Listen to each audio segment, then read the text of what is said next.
क्या शाह और चिराग की बढ़ती नजदीकी से नीतीश कुमार का दम घुटने लगा है? क्या मोदी और शाह से अपमानित होने के बाद उनका दिल फिर से बदल गया है? क्या नीतीश कुमार चुनाव के बाद एक बार फिर कांग्रेस का हाथ थामने वाले हैं? क्या इसको लेकर पहले से ही नीतीश और राहुल गांधी के बीच में कोई डील फाइनल हो चुकी है? दोस्तों, पप्पू यादव ने एक ऐसा बयान दिया है जिससे बिहार की राजनीति में हलचल मच गई है। उन्होंने मीडिया के कैमरे के सामने कुछ ऐसा बयान दे दिया है जिससे मोदी और शाह की रातों की नींद उड़ जाएगी। हो सकता है कि उनको नीतीश के पीछे ईडी सीबीआई लगानी पड़ जाए। हो सकता है कि ज्ञानेश कुमार को नीतीश को ही वोटर लिस्ट से गायब करने के निर्देश दे दिए जाए। दरअसल पप्पू यादव ने अपने बयान में कुछ ऐसा कह दिया है जिससे संकेत मिलने लगे हैं कि बिहार चुनाव के बाद नीतीश चाचा एक बार फिर बड़ा पलटी या बड़ा खेला कर सकते हैं। और तो और इसके पीछे की वजह भी बता दी है। तो ऐसा क्या बोले हैं पप्पू यादव, आपको बताएंगे। फिलहाल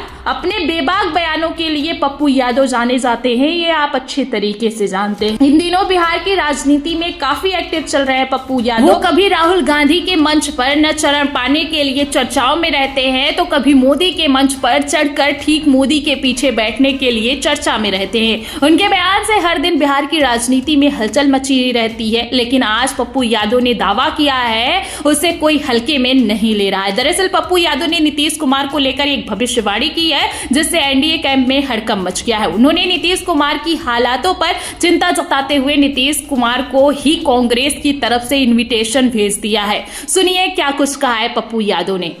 और अभी तक नीतीश जी एक साथ गए ही नहीं। नीतीश जी को अलग थलग करके ये लोग स्ट्राइक रेट में लगे हुए हैं, तो बचेगा ये लोग।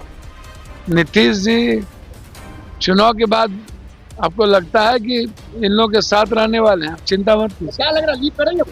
हाँ, लीड करेंगे वो? नीतीश जी को सिर्फ कांग्रेस से सम्मान देगी। आप तो सुना आपने पप्पू यादव ने क्या कुछ कहा। तो पप्पू यादव यहाँ जो कह रहे हैं उसे आप झूठ कहकर नहीं नकार सकते, क्योंकि पप्पू यादव जो कह रहे हैं उसमें कहीं ना कहीं सच्चाई छुपी हुई है। पप्पू यादव ने जो कहा है बीजेपी और चिराग पासवान के बीच जुगलबंदी चल रही है जिससे नीतीश कुमार अलग थलग होकर अपमानित महसूस कर रहे हैं, वो कहीं ना कहीं सच्ची है। आज की तारीख में ये कोई नहीं कह सकता कि पिछले कुछ दिनों में भाजपा और चिराग के बीच जो ट्यूनिंग देखने को मिली है उससे जाहिर है कि नीतीश खुद को कहीं ना कहीं साइड लाइन हुआ महसूस कर रहे होंगे। पहले तो भाजपा ने उनको सीट शेयरिंग के लिए बार बार दिल्ली तक चक्कर लगवाए। फिर जब सीट शेयरिंग का ऐलान हुआ तो शाह ने जेडीयू को अपने बराबर की सीटें देकर जेडीयू से बड़े भाई का टैग छीन लिया और चिराग को 29 सीटें देकर नीतीश कुमार की फील्डिंग सेट कर दी, जिसके बाद से नीतीश और चिराग के बीच टिकट बंटवारे और सीट शेयरिंग को लेकर खुलेआम विवाद हुआ। ये विवाद इतना बढ़ गया कि नीतीश ने चिराग की सीटों पर अपने उम्मीदवार खड़े कर दिए।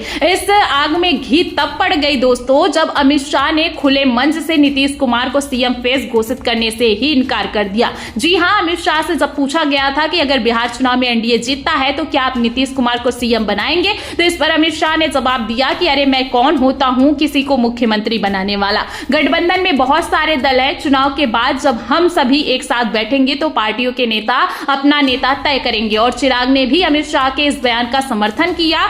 इस बीच खबरें आई कि अमित शाह और चिराग पासवान के बीच बंद कमरे में एक सीक्रेट मीटिंग हुई है जिसमें चुनाव के बाद नीतीश कुमार को ठिकाने लगाने का प्लान तैयार किया गया है। बदले में चिराग को डिप्टी सीएम का पद भी ऑफर किया गया है, जिससे साफ हो चुका है कि एनडीए गठबंधन में एक ऐसा गुपचुप बंधन भी है जो पर्दे के पीछे से नीतीश के साथ खेला करने वाला है। देखिए, ये तो जग जाहिर है कि चिराग और नीतीश एक दूसरे को कुछ खास पसंद नहीं करते।